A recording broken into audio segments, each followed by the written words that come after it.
Welcome to LC Screen Talk.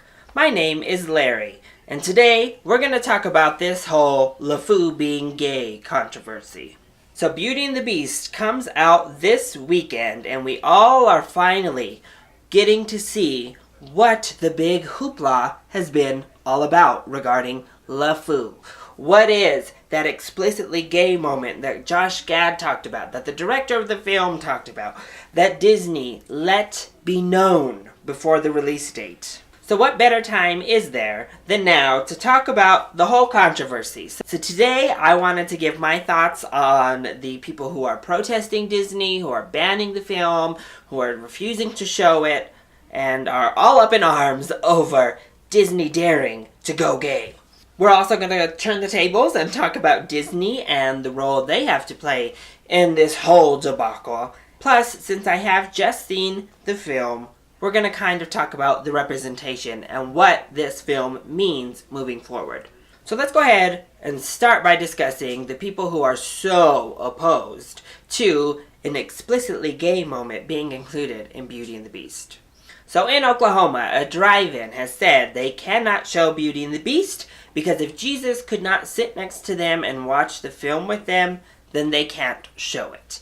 Russia has come out and said this film violates their anti-LGBT propaganda bill. And countless of people have objected online and said, we are boycotting this film, and one better, we're going to just boycott Disney after this. So, for the people that are refusing to show this film, I do have a couple of questions. Did you also refuse to show Star Trek Beyond? Did you refuse to show Independence Day Resurgence last year? Because both of those films made it abundantly clear before release date that they would be including gay main characters in the film and make it known that these people were in same-sex relationships. And all of this part of the conversation is completely separate from the actual content itself and what actually came out. This is just on the advertising, like what Disney has just done. Now, I think Russia might have lifted their ban on Beauty and the Beast just a little bit by saying you have to be 16 or older. We don't want this affecting the children. And that's probably good because I looked it up, and both of those films I just mentioned had pretty decent box office grosses in Russia, so you didn't seem to have a problem then. And if we want to talk about an explicitly family film, didn't Finding Dory have a big controversy over two women pushing a baby stroller? Never mind the fact that Dory herself is voiced by the most famous lesbian on planet Earth. But that one also got a release date in Russia without any sort of objection. And then when we get to the Oklahoma drive-in theater, and at large, the people that are now boycotting Disney and in particular this film, I do have questions there as well. I don't know if you all went and saw any of these films or if that drive-in theater showed any of the aforementioned films. However, when it comes to Beauty and the Beast in particular, let's not pretend that a good majority of the film itself is one step away from bestiality. And I do remember that, especially in the arguments against legalizing same-sex marriage, wasn't part of that slippery slope argument, if we let two people of the same sex get married, are we going to let people marry animals next? But of course, we don't have a problem with that because he's just cursed to look like a beast, right? He's not actually an animal. Or how about the fact that Belle is basically a prisoner? She's kind of been kidnapped and is being taken against her will. Or the fact that this is borderline Stockholm Syndrome happening before our eyes in a children's film. We don't have any objections to any of this. We think this is cool, this is all good, this is solid stuff to be putting in there. But not this gay moment. And listen, I'm not saying you can't choose to boycott companies and boycott films because they do not align with your personal belief system or your personal views. However, I'm just asking that we have some consistency. Don't cherry pick the sins or the bad things you choose to boycott. Do you watch movies that have murder in them? Do we watch movies that have premarital or out-of-wedlock sex in them? Do we watch movies with cursing? Do we watch movies with magic? Where does the buck stop? That's the question here. And here are the two things that kind of tickle me about the whole situation and boycotting and getting up in arms. The first is, I've seen the movie now, and the explicit moment that they're speaking of lasts 5 seconds, if that. If they hadn't said anything, y'all would have been in the theater. Would you have been mad?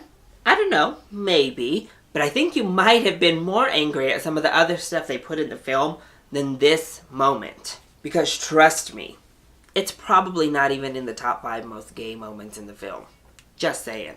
But the second part, are we going to just pretend that LeFou wasn't gay in the animated movie? No, it wasn't explicitly stated. He didn't have an explicit moment.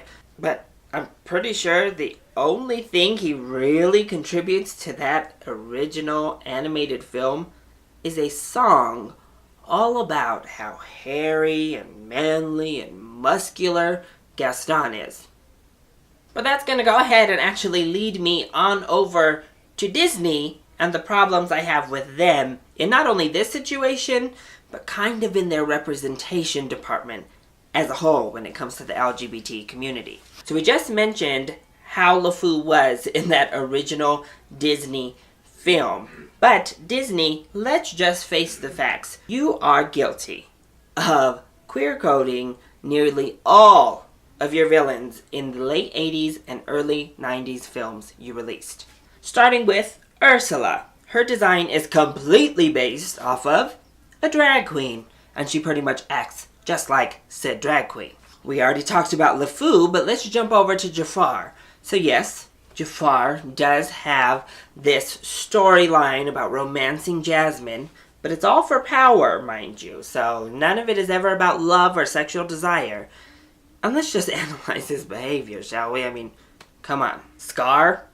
Do we really need to go into that one very deep? When it comes to Hercules, there's no real sexual storyline at all with him, but he's given the same sort of sarcastic, sassy tone we've come to expect from our gay male characters, and the same kind of can be said about Radcliffe. No sexual identity or preference or storyline is added in there for him, but let's look at the stereotypes he's given. He avoids doing physical man's work, he has a small pet dog, and dresses very extravagantly. So to recap, Disney, all of your main villains in these early 90s and late 80s films were chock full of gay stereotypes, sending a subliminal message that, ooh, these are the outsiders, these are the people to be scared of, these are the people to avoid, ooh, no, they're the evil ones. And the funny thing is you have a huge LGBT audience. I would argue that a great number of your adult fans fall somewhere in the LGBT scale. And I think that's why we've gone from that to now just queer baiting. Because let's be honest, that's what this film did. That moment that happens is a dance. And it lasts a whole 5 seconds, if that. The problems I have with what Disney did is they did make it abundantly clear that LeFou was gay. I mean, there was no question, but it was his representation within the film that kinda got under my skin. First, Josh Gad played up the flamboyancy to the max. I think every now and then he would tone it down, but I mean, come on. Secondly, the first openly gay character we have in one of these Disney films, his name literally translates into the Fool. Wow, what a great representation to have there, Disney.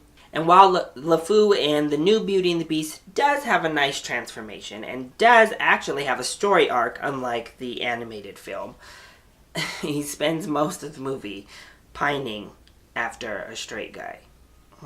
Kind of exactly what we knew his storyline was going to be, if we're being honest. Just a little bit discouraging to see. So overall, across the board, I just kind of wish it hadn't come out. Otherwise, it would have been a nice little nugget. It would have been a nice little surprise within the film. I don't think people's feathers would have been ruffled, and I don't think people would be leaving the theater kind of disappointed and a little bit offended that they were just baited into supporting or boycotting a film based on more or less a falsehood. an over-exaggeration of what actually is taking place, and Disney using this as some sort of tool to reach out to a large portion of who they know already support their films. So that's a good way to get those people mad at you for exploiting them, and then also lose some of the other side that may not be comfortable with it. So I just wish it hadn't have even come out. The people who are boycotting it, at least be consistent. And honestly, you can't just boycott Beauty and the Beast. Because let me tell you, you're going to have to boycott all of Disney. Have you been to one of those Disney parks? Yeah, I can promise you, they're littered with gays everywhere. And Disney, commit. Fully commit. People want it from Elsa, they want it from here, they want it from there. People want to be represented on the big screen. I don't know that this was the right way to do it, and it definitely was not the right way to market your film. So, those are my thoughts on the entire LeFou situation. I'm just kind of on it. I'm happy to see Disney is pushing into that direction and is trying to do something with representation, and hopefully this is that door opening, because whether we realize it now or not, there was a necessity and a need for the token characters. When they first came through, there was a need to make flamboyantly gay males accessible to female audiences, to start breaking through to mass media. So even something like this hopefully will be that kind of stepping stone and breakthrough for Disney to move forward and start properly representing a community that has supported them so strongly throughout the years. So those are all my views. It's kind of a jumbled mess. It's kind of a crazy long discussion. I want to know, what do you think? What are your thoughts on this whole situation? Do you agree with what I said? Do you disagree? Let me know either in the comment section down below, or you can hit me up on Twitter. I love you all so much for your support. Mwah! Thank you for watching, and I'll see you next time. Bye!